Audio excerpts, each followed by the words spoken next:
Today I'm going to show you how to make kombucha. It is really easy. If you can make tea, you can make kombucha. This is my puppy. What you'll need is some black tea. I use English breakfast, but you can use just any black tea like Earl Grey. I do choose to use organic. And then you're literally just making tea. You're going to get 3 tablespoons of black tea. I use a French press. That makes it a lot easier for me. I also make 2 at a time because I love kombucha and I don't feel like making it every week. So this will give me about 16 bottles of kombucha. It lasts me at least a week and a half, 2 weeks. So you can either pour the water in or you can just pour the sugar in now. I do the sugar in now so I don't forget later. And then also it helps dissolve the sugar crystals quicker. It's 1 cup of sugar, but I actually use just a little less because when I sweeten it, I sweeten with a lot of fruit. It's pretty sweet as it is, so I don't need a full cup of sugar. This is where you decide what you want. I give a little more than 3/4, in between 3/4 and 1 cup of sugar. Then you take hot water. You can boil hot water or you have a kettle. Pour that in. This, I think, is 32 ounces. And this French press, I believe, is 50 ounces. Let's see. Actually, this is 45 ounces. I usually don't fill this one all the way up to the brim. I keep them somewhat equal, but this is a little smaller, so it's going to be less. So then you just stir it. You want to kind of dissolve the sugar crystals. Again, you don't have to put the sugar in right now. You can put that in later. You could actually wait till this cools off a bit and it's just warm and then pour it in here and mix it in here. It's just whatever your preference is. I'm going to let this sit for at least 30 minutes to an hour.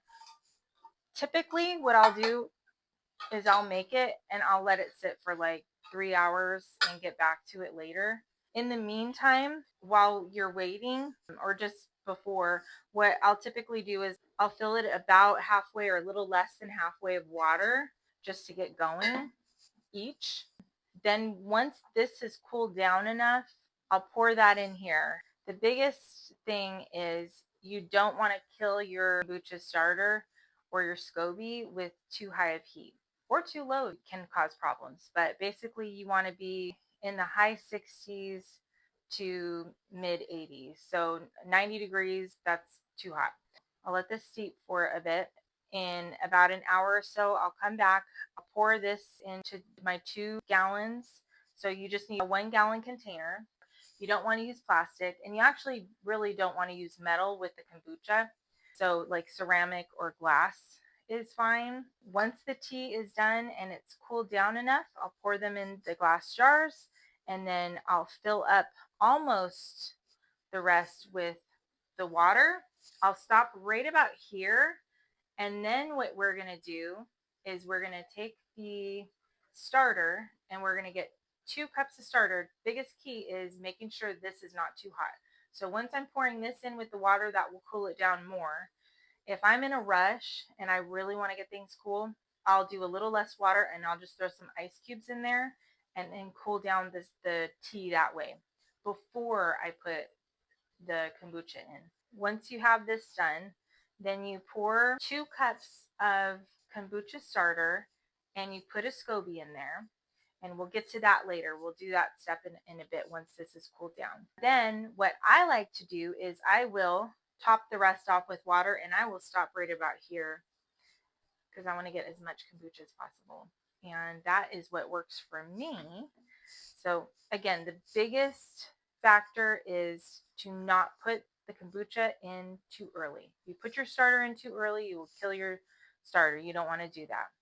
After this is done, we will let it sit for a week, basically, and it will brew. And in the end, you'll have kombucha.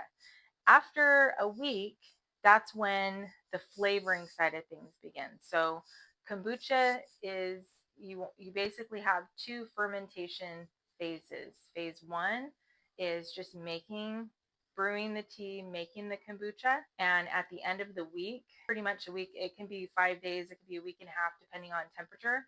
But so in the summertime, usually it's ready for me in about 5 days because it's in the 80s, like in the house. And then in the wintertime, when it's in the 60s or it's just really cold, it will take about a week and a half. In the wintertime, to speed up that process, I will use this heating pad and I'll wrap this around and plug it in and leave that, and that will still get me at about 7 days. Six to 8 days it'll be ready. So after that is done, then that's when we will bottle it and flavor it. And that's when the carbonation process occurs. So there you've had it. If you do this, you have kombucha. You have plain kombucha. It's not flavored, just plain kombucha, but you have kombucha. Super easy. So if you can make tea, you can make kombucha. In a bit, we will finish this up. But for now, we'll wait till this finishes brewing. We're back. We're ready to finish our kombucha phase 1. Fermentation 1.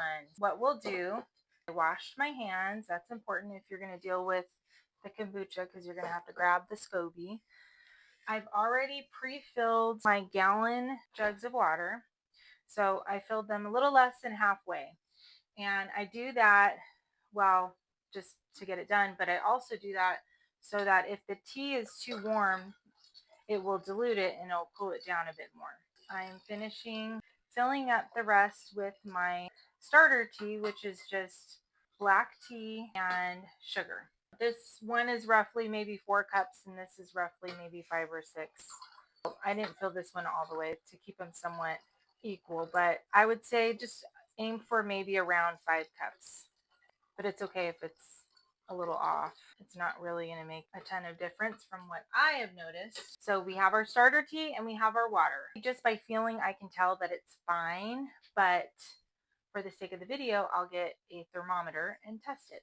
Okay, so for the video, I'll test the temperature. When I first started making kombucha, I did this every single time.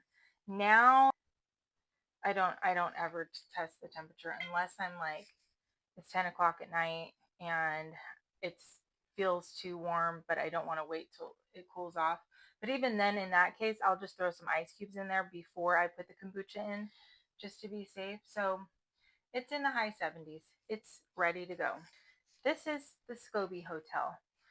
All this means is this is an area where I can house my starter teas and SCOBYs off to the side. They have a place to go. So when I make this fermentation 1, just to nickname it F1, when I make this one and it's done, I will scoop out 2 cups of the starter tea and save it for the next batch. And what I also did to build like a little extra amount of starter tea, I would skim off the top a little more than 2 cups every time, pour it in here. And then that way I have a little extra, and before you know it, I have a decent amount. That's so that, let's say something happens and my kombucha went bad.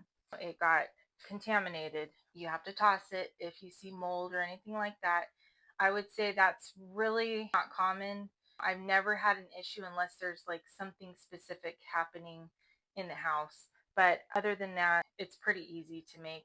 When you're looking for mold, the SCOBY looks really funny as it's forming. If it's warm, you might get a thicker SCOBY, but if it's in the colder season, sometimes you'll just get a thin SCOBY. It's okay if you don't get a thick SCOBY. I remember one of the first times that I made, I would check it every day and look at the SCOBY and see what it looks like. And it had all these little dots on it. And I'm like, is that mold? But I just waited to see what it would do. And over time, it just thickened up. It wasn't mold. It was just a SCOBY. So I know I was really overboard in the beginning, like worrying if it's off or anything. Now I literally make it and I don't even look at it for the whole week until it's time to take it out. I don't even taste it. I just look at it and then know it's fine. Anyways, so we will begin to fill it with clean hands. That's the key. You grab one of these gooey looking SCOBYs, and I can throw some of these away. See, and this is like 2 growing together. I'm just going to take this ugly looking thing, throw it in there, get the next one, And it's okay that it's not like a perfect circle. At some point they were, but I think I tried separating some of them and ripped them to shreds. That's okay. It's still going to do its job. We have scobies in. Next, so we're getting out 2 cups. And I'm going to double check measure it because I just want to be more exact. So this 2 cups again was 2 cups that I saved from the last batch that I made. And that will kickstart this kombucha. So I got 2 cups. Pour that in.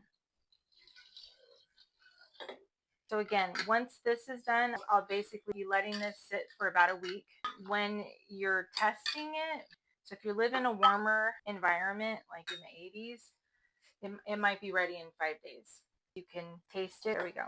When you want to test it, just get a spoon, push it down. Even if like there's a SCOBY on the top, you can just push down on the SCOBY and you'll get a little kombucha. Taste test and see. When I first started, I would taste test all the time just to get the idea of it. I recommend that just because do it once, you'll know the difference. I remember when I first started, I didn't know what I was looking for and I was wondering. But when you first start it, you can tell there's kombucha in there and there's starter tea, and it's really sweet. As the days progress, you'll start to taste the more kombucha taste. So it will start to eat away at that sugar.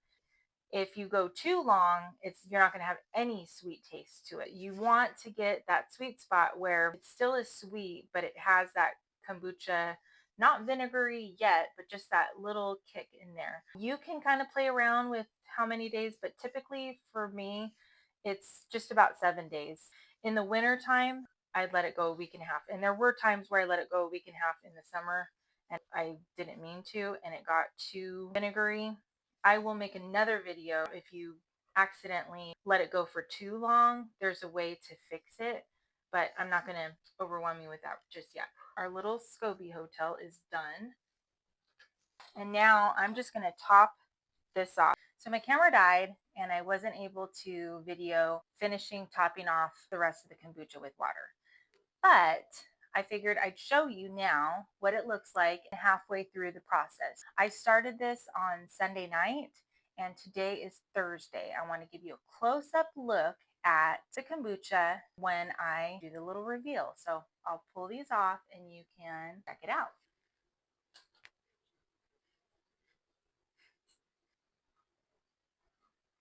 So you can see both actually have a very thin layer of a SCOBY forming here, really thin, very translucent. You can't even really see it.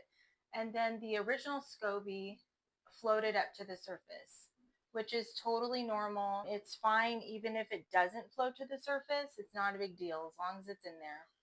So this is the close-up of what it looks like. We are on day 4 of the brewing process. As you can see, it's getting much lighter. It'll be a little bit lighter in the next few days. I will go to phase 2 on probably Monday. Again, if you can make tea, you can make kombucha in a few more days. This will be ready to go. If I tried it right now, I'm sure it will still be a little too sweet, but it'll start to have that kombucha tang. I'm going to let it go a few more days so it really gets that nice tangy kombucha flavor. Again, I will end up bottling this probably Monday. Just to give you a little snippet of what phase 2 entails, I will take 2 cups of the kombucha out and I'll save it in my little SCOBY hotel, my jar. And then I will also take 2 cups each from each gallon. And then I'll take the SCOBYs out and I'll stick those in the kombucha hotel. And then I will pour a little over 2 cups of blended fruits. That's what I like. You don't have to do exactly 2 cups. You could do a little less, you could do a little more, but roughly about 2 cups. And I like just a slightly above 2 cups. I will pour it directly into this jar as long as you've already removed the 2 cups starter that you're going to use for the next batch and you've removed the SCOBYs. Just pour it in there. It's so much easier. Mix it. And then I'll take my bottles.